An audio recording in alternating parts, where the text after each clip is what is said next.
Same place.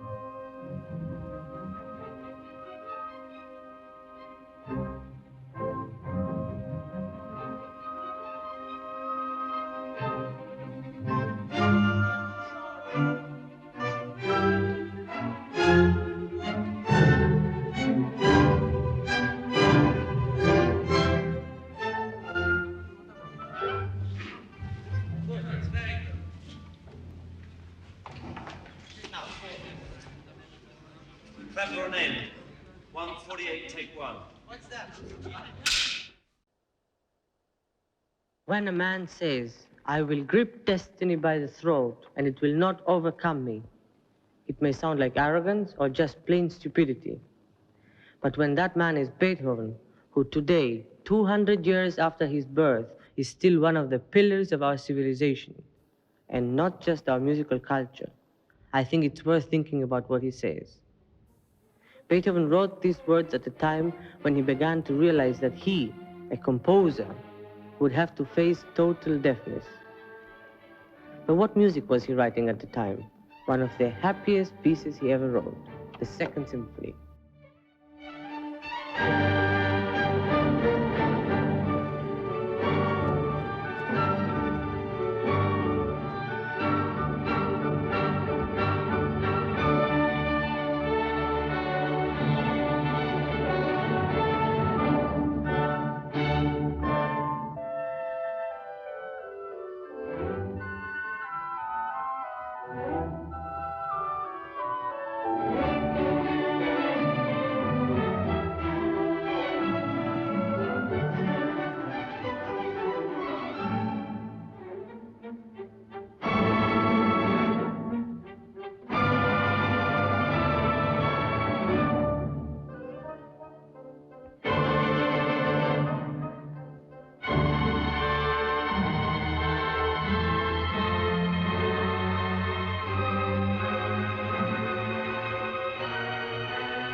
For a composer to write music as happy and as carefree as that symphony, at a time when he realized he would go deaf, it had to be either an escape or a challenge.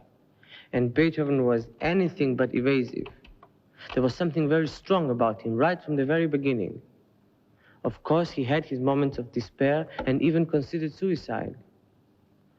In one of these moments, he wrote a will at Heiligenstadt in which he described the humiliation he felt when someone close could hear a flute in the distance or a shepherd singing, and he, whose hearing had been so important to him, could hear nothing. But he resisted suicide.